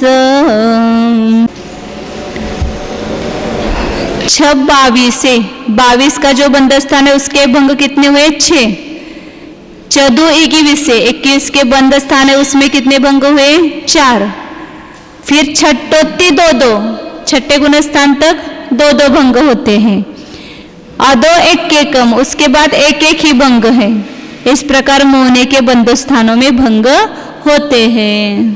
एक ही गाथा में सब भंग बता दिए। अब आगे मोहने के भुजकार बंध कितने हैं, अल्पतर कितने हैं और अवस्थित कितने हैं और अवक्तव्य बताएंगे। गाथा पढ़ते फिर लगाएंगे। 468 नंबर गाथा है। 10 20 11 33 मोह बंद ठाणानी भुजगार पदराणीय अवठ्यदाणी वियसामन्ये। भुजकार बंध 20, अल्पतर बंध स्थान 11, अवस्थित स्थान 33। इस प्रकार होते हैं सामान्य। सामान्य में इतने होते हैं। मतलब यहाँ भंग भेद न करके ये भुजकार आदि किए हैं। भंगों की अपेक्षा करेंगे तो बहुत ज्यादा और होंगे। पहले भंग बिना भंग किए केवल प्रकृति के निमित्त से ये अल्पतर भुजाकार वगैरह बंद किया है। नीचे से ऊपर 90 से पहले जाते समय भुजगार, हाँ ऊपर से पहले से अल्पतर। हाँ, लेकिन उसके भंग कितने होते हैं वो बता रहे हैं अभी 22। और अवक्तव्य 11वें से 10वें में आया। 11वें से 10वें में आने पर भी नहीं होगा, 90वें में आने पर होगा। तो 11वें में बंद का अभाव करके 90वें में आकर के बंद चालू करता है तो वो अवक्तव्य कहलाएगा। तो वो कितने होते हैं सब अभी लगाएंगे क्रमशः। हाँ, अब यहाँ जाकर के आचार्य ने भुजकार अल्पतर उसकी व्याख्या की, उसका लक्षण बताया। भुजकार किसको कहना और अल्पतर किसको कहना। 469 नंबर का आता है। अपम बंधन तो बहु बंदे बहुगादु अपबंधेवी उभयत समय बंदे भुजकारादि कमे होंती। अल्प को बांध करके बांधने वाला बहुत का बंद करता है, उसमें भुजाकार लेना क्योंकि क्रम से तीनों लगाना है। फिर बहुगा अपबंधेवी, बहुत प्रकृतियों को बांधने वाला अल्प प्रकृतियों को बंद करने में अल्पतर बंद होता है। उभयत समय, दोनों में समान बंद होने पर अवस्थित बंद होता है। इस प्रकार क्रम से भुजकारादि के लक्षण बताए। अब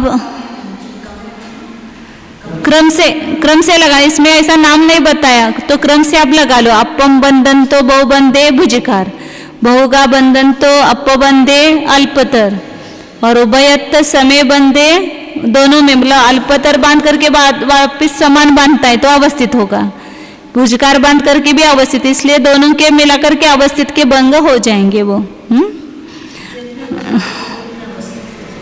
हाँ, तो यहाँ पर आगे उस और अवक्तव्य बंद का खुलासा करते हैं। अवक्तव्य बंध भी उसमें 2 होते हैं, वो बता रहे हैं। 470 गाथा पढ़ करके फिर अपन सब भंग लगाएंगे।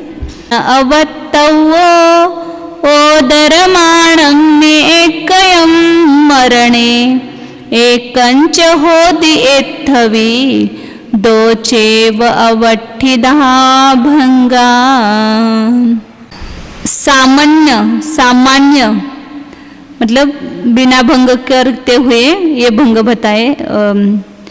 अवक्तव्य ओदरमानम में एकयम मरणे। अवक्तव्य बंध 2 होते हैं। एक उतरते वक्त मतलब कुछ भी न बांध करके एक का बंध करने लगता है संज्वलन लोभ का, तो पहला अवक्तव्य बंध हुआ। और दूसरा 11वें गुण स्थान में गया, 10वें में मोह के बंध का अभाव किया और 11वें गुण स्थान में जाकर के मरा है। 10वें में भी मर सकता है, चढ़ते समय भी वहां मरण किया तो वो डायरेक्ट वो मरण करके देव असंयत में उत्पन्न होगा। तो 4थे में गया तो झेरो मतलब कुछ भी न बांध करके 17 प्रकृतियों को बांधने लगा। मतलब बंध का अभाव होकर के एक का बंध किया और बंध का अभाव होकर के 17 का बंध किया। ऐसे 2 अवक्तव्य भंग होंगे, अवक्तव्य स्थान 2 होंगे। और जितने ये तीनों के होंगे ना तो अवस्थित भी भंग वही होंगे। मतलब एक का बंध, जैसे कुछ भी बंध न करके एक का बंध किया पहले समय में, फिर वो कौन सा हो गया?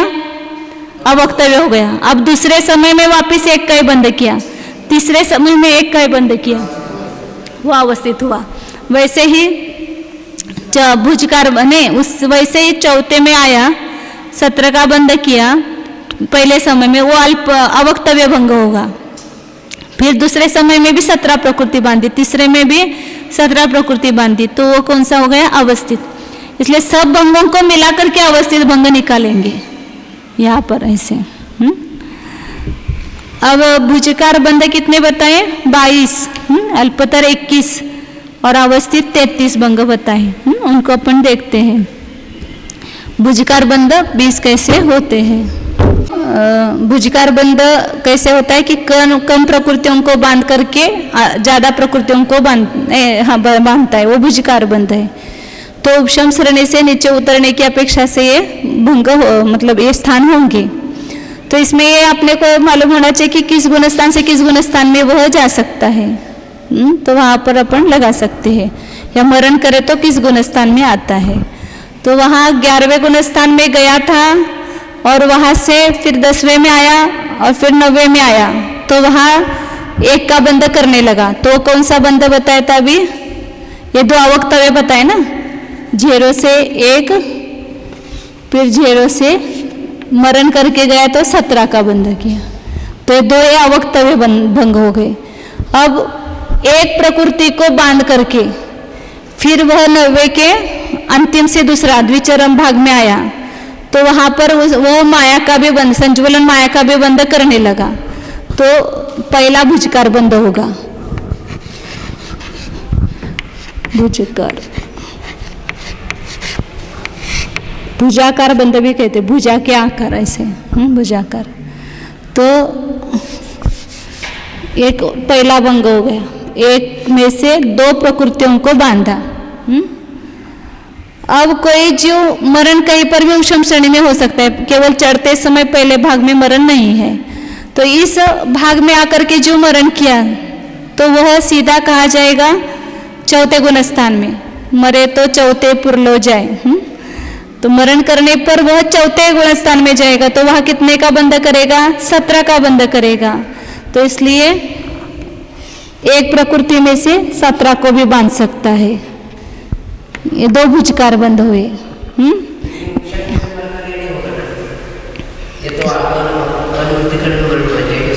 हो अनेक वृत्तिकर में होता है कि मरण उतरते समय, इसलिए एक को बांध करके 2 का बंध हो सकता है, या एक में से 17 का भी बंध हो सकता है मरण किया तो।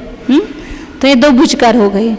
इसी प्रकार वो जो 2 का बंध करने वाला जीव अगले भाग में गया तो वहां पर संज्वलन मान का भी बंध करने लगता है, तो वहां 2 में से 3 का बंध हुआ।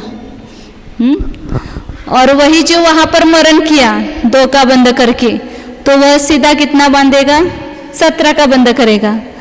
2 प्रकृतियों को बांध करके 17 प्रकृतियों को बांधेगा। मतलब कम प्रकृतियां बांध करके फिर ज्यादा प्रकृतियों का बंध किया, तो ये 2 भुजकार हुए। फिर 3 का बंध करने वाला जो नीचे उतर करके 4 का बंध करने लगता है, 4 संचलन कषाय का, तो 3 में से कितने का बंध किया? 4 का बंध किया, तो 1 भुजकार हुआ। फिर यदि उस भाग में मर गया तो वहां सीधा कितना करेगा? 3 का बंध करके 17 का बंध करेगा। इसलिए 3 से 17 का बंध किया। क्यों नहीं लिया? कुछ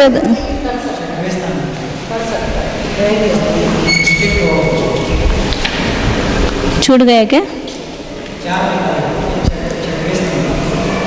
हाँ, वो 4 हो गए गलती से, 3 होना चाहिए वहां पर। छठे स्थान पे 4 से 17 लिखा है ना, तो आप 3 चाहिए यहाँ पर। अब 4 प्रकृतियों का बंध करने वाला जीव और नीचे उतर गया तो 5 का बंध सवेदी हो गया ना, तो वहाँ 1 पुरुष वेद और 9 कषाय का कषाय संजोलन कषाय का बंध करता है, तो 4 में से 5 का बंध हुआ। या वहां पर मरण हुआ सवेद भाग में आने के बाद, सवेद भाग के पहले मरण हो गया, तो अपगत वेद में से सीधा वह चौथे में जाएगा, तो वहां 17 प्रकृतियों का बंध करेगा, तो ये 2 भुजकार होंगे। फिर 5 प्रकृतियों को बांधने वाला अब वहां से नीचे उतर गया, 8वें गुण स्थान में आया, तो वहां पर कितना बंध करता है? 9 का बंध करता है। हास्य रत्य और भय जुगुप्सा का बंध चालू हो गया, तो 9 में से 5 में से 9 का बंध करने लगा, और वह जीव वहां 5 का बंध करके 9वें गुण स्थान में मर गया, तो सीधा कितना बांधेगा? 17 प्रकृतियों को बांधेगा, तो इसलिए 5 में से 17 का बंध होगा।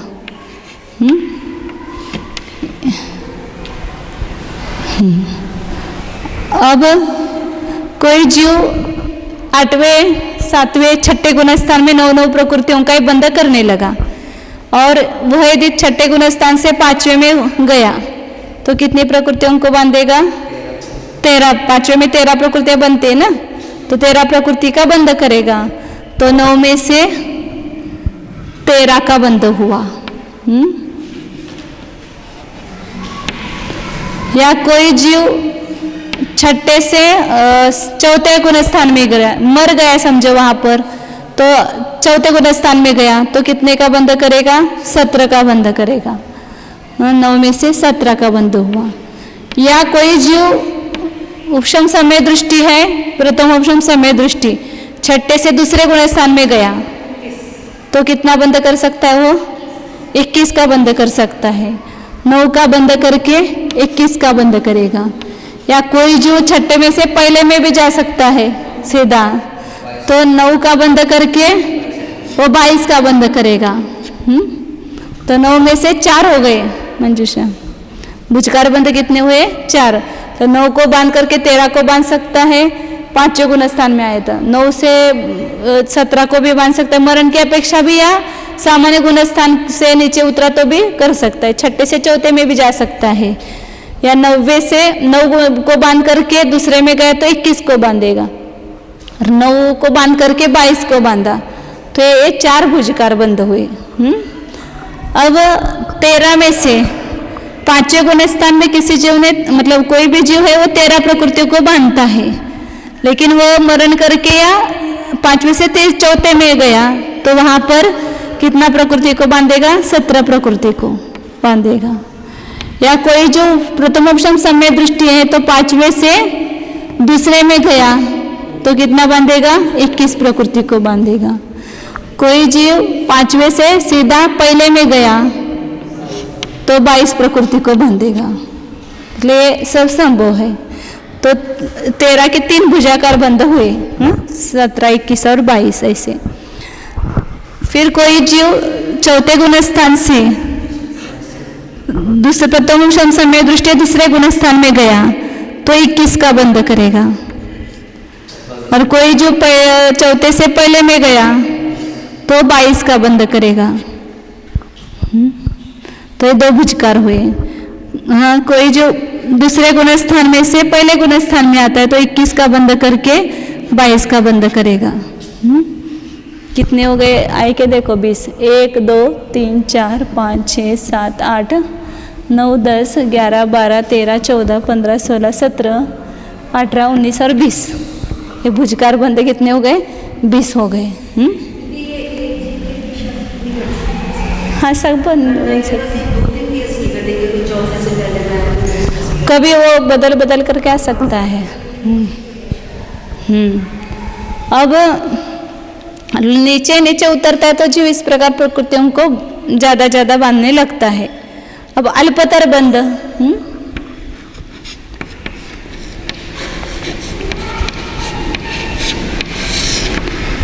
पहले से जीव पहले गुणस्थान में 22 प्रकृतियों को बांधता है, फिर पहले गुणस्थान से प्रथमोषण समेतों की प्राप्ति हुई तो कहा जाएगा चौथे में जाएगा, या 5वें में या 7वें में। तो 22 में से सीधा 22 प्रकृतियों को बांधता था, फिर चौथे में गया तो 17 प्रकृतियों को बांधेगा, या 22 में से 5वें गुणस्थान में गया तो 13 प्रकृति को बांधेगा, या 7वें गुणस्थान में गया तो 22 का बंद करके 9 का बंद करेगा। ये 3 ही संभव है ना इसमें, 22 में से, उसके आगे के संभव नहीं है।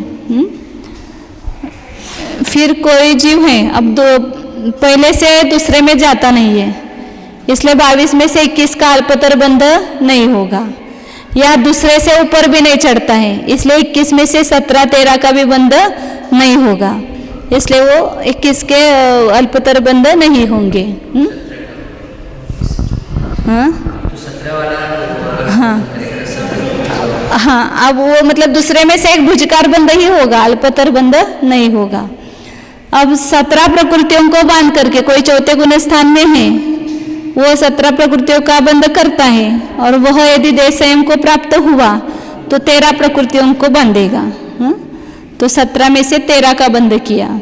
या कोई जीव संयम को धारण करता है, चौथे से सीधा 7वें में गमन किया, तो वह 17 प्रकृतियों का बंध करके 9 प्रकृतियों को बांधता है। अब इसमें से और आगे के नहीं हो सकते हैं, तो 2 ही 17 में से 2 भुजकार अल्पतर बंध होंगे। फिर कोई जो 13 का बंध करके संयम को धारण करता है तो 9 का बंध करेगा। एक ही होगा इसका, इसके आगे नहीं जा सकता है। फिर कोई जो 8वें गुण स्थान में 9 का बंध करता था, वह 9वें गुण स्थान में गया तो 5 का बंध करने लगा। अब इसमें से दूसरा संभव नहीं है। फिर 5 का बंध करने वाला पुरुष वेद की बंध विच्छित्ति हुई तो 4 का बंध करता है। फिर 4 का बंध करने वाला क्रोध की बंध विच्छित्ति होने पर 3 का करता है। 3 का बंध करने वाला 2 का बंध करता है, तब अल्पतर हुआ। और 2 का करने वाला 1 का बंध करता है, तो यह अल्पतर हुआ। तो कितने हो गए अल्पतर बंध? 1 2 3 4 5 6 7 8 9 10 11। कितने हो गए? 11। और भुजकार बंध हुए 20, और अवक्तव्य बंध हुए 2।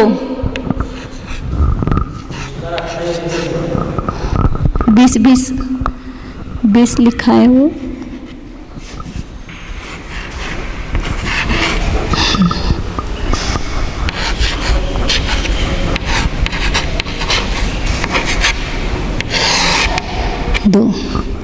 अब ये 2 फिर बंध का अभाव करके 1 का बंध करके फिर उसके बाद में कुछ काल तक अवस्थित बंध किया। फिर बंध का अभाव करके 17 का बंध करके अवस्थित बंध हुआ 17 का। तो इसलिए अवस्थित बंध सब में लगाना। 1 का बंध करके 2 का बंध किया तो पहले समय में ये हो गया भुजकार बंध, दूसरे समय से उसको क्या कहेंगे? अवस्थित कहेंगे। हाँ? फिर 2 का बंध करके 1 का बंध करके 17 का बंध किया तो बाद में अवस्थित हुआ। तो इसलिए अवस्थित बंध इन तीनों को जोड़ो तो उतने प्रकार का अवस्थित बंध हुआ। तो एक समय से ज़्यादा मतलब जो भी अवस्थित होता है।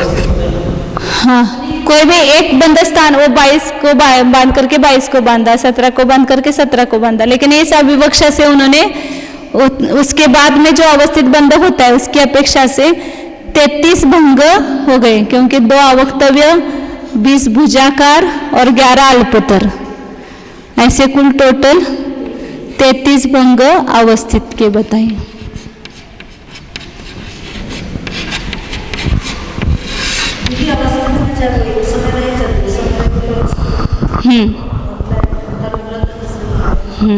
अवस्थित है।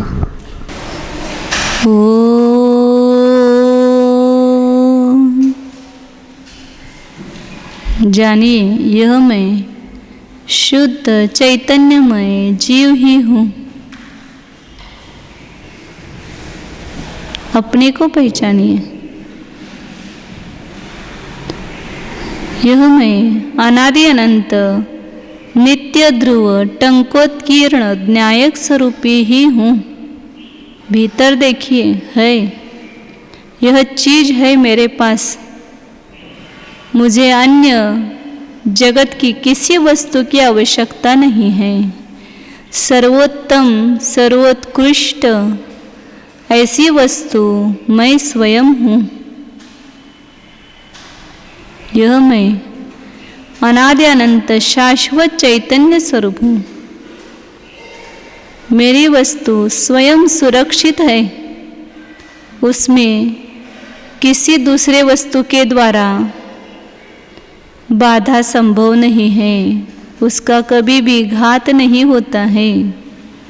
यह अप्रतिहत है, अविनाशी है, निराबाद है।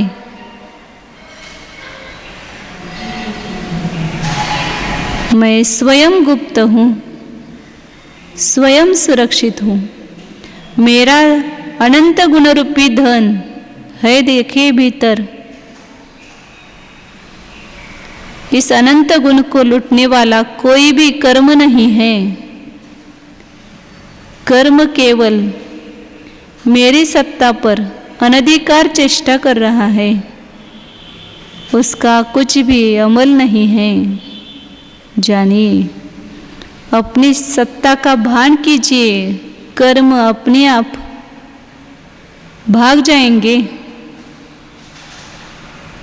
हम अपने घर में जागरूक रहने पर चोर अपने आप भाग जाते हैं। देखिए अपने घर को। यह मैं अनंत गुणरूपी वैभव से संपन्न अनादिनाथ हूँ। जानिए,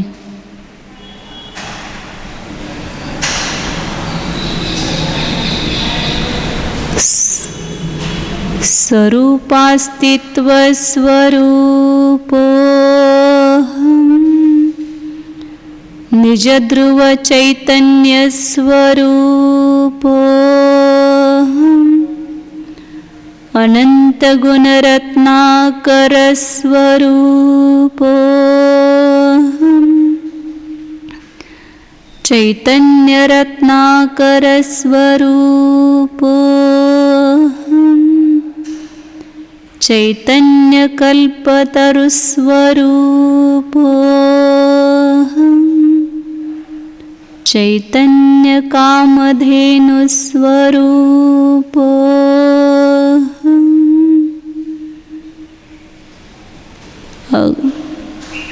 निर्वाञ्छक स्वरूपोऽहम् शुद्धोऽहम् एकोऽहम् ध्रुवोऽहम् ॐ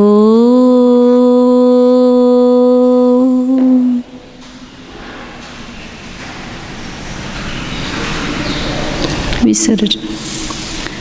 नमो हरिहन्ताणं नमो सिद्धाणं नमो आयरि वच्छायनं नमो लोहे सव्वसाहुणम्